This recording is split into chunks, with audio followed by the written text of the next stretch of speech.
संज्ञेय और असंज्ञेय मामलों में क्या अंतर होता है, किन मामलों को संज्ञेय माना जाएगा और किन मामलों को असंज्ञेय माना जाएगा।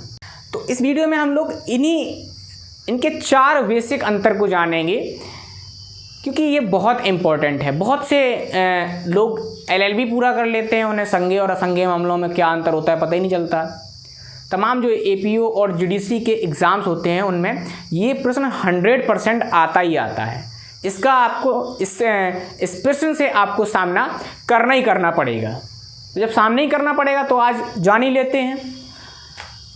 देखिए, संज्ञेय मामले अपराध और असंज्ञेय अपराध या मामले, इनमें जो पहला अंतर है वो है कि संज्ञेय अपराध में पुलिस बिना वारंट के गिरफ्तार कर सकती है। ठीक है, पुलिस को जो है किसी वारंट की आवश्यकता नहीं है संज्ञेय मामलों में गिरफ्तार करने के लिए।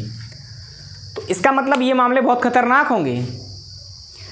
साफ साफ कहा गया है कि पहला अंतर है कि संज्ञेय मामले वे होंगे जिनमें पुलिस किसी भी व्यक्ति को बिना वारंट के गिरफ्तार कर सकती है।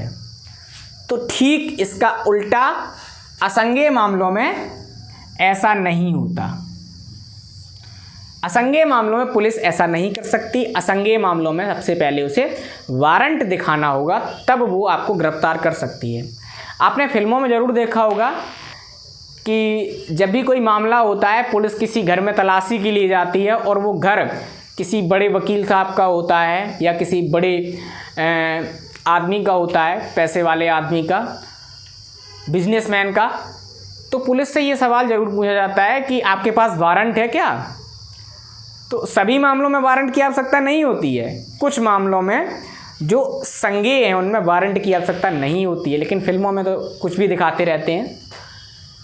तो संज्ञेय मामलों में वारंट की आवश्यकता नहीं होती है पुलिस को, असंज्ञेय मामलों में वारंट की आवश्यकता होती है। ठीक है, इसके बाद दूसरा अंतर है कि संज्ञेय मामलों में अन्वेषण पुलिस मजिस्ट्रेट की अनुमति के बिना कर सकती है, जबकि असंज्ञेय अपराध में ऐसा नहीं कर सकती।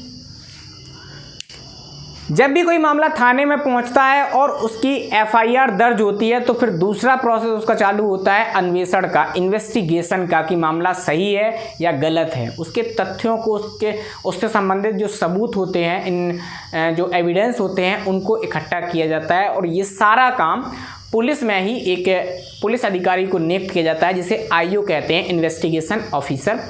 उसका होता है उस मामले के संबंध में जो सबूत इकट्ठे किए जाते हैं, जो अन्वेषण किया जाता है। तो वही जो अन्वेषण है, जब किसी संज्ञेय मामले की इत्तला पुलिस को मिलती है तो उसमें अन्वेषण जो है वो पुलिस द्वारा किया जाता है और पुलिस को उसके अन्वेषण करने के लिए किसी मजिस्ट्रेट से परमिशन की आवश्यकता नहीं होती है। ठीक है, पुलिस खुद से इन्वेस्टिगेट कर सकती है।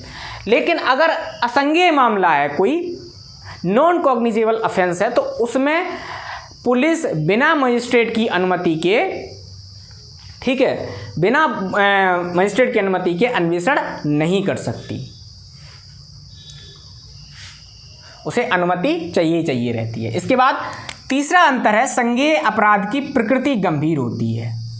इसके नेचर के संबंध में कहा गया है कि संज्ञेय अपराध बहुत ही गंभीर प्रकृति के होते हैं, तभी तो इनमें पुलिस बिना वारंट के गिरफ्तार कर सकती है। वहीं असंज्ञेय अपराध अपेक्षाकृत कम गंभीर होते हैं, इनकी जो प्रकृति है, नेचर है, वो कम गंभीर होते हैं। इसके बाद चौथा अंतर है और लास्ट, कि संज्ञेय अपराध CRPC की धारा 2C या 2गा में परिभाषित हैं। तो इनकी परिभाषा कहाँ है, कहाँ बताया गया है कि संज्ञेय मामला है ये, वो CRPC की धारा 2C या हिंदी में 2गा में बताया गया है। इसके बाद वहीं असंज्ञेय अपराध को CRPC की धारा 2ठा या 2L में परिभाषित किया गया है। तो ये 4 प्रमुख अंतर हैं संज्ञेय और असंज्ञेय मामलों में। इन अंतरों के माध्यम से हम लोग संज्ञेय और असंज्ञेय मामलों को समझ सकते हैं और जान सकते हैं। इसके बाद जो अगला अंतर है जांच, विचारण और अन्वेषण का, इसके बाद समन और वारंट मामलों का, इन 2 अंतरों को हम लोग अगले वीडियो में जानेंगे। तब तक के लिए अपना ख्याल रखें। धन्यवाद। जय हिंद।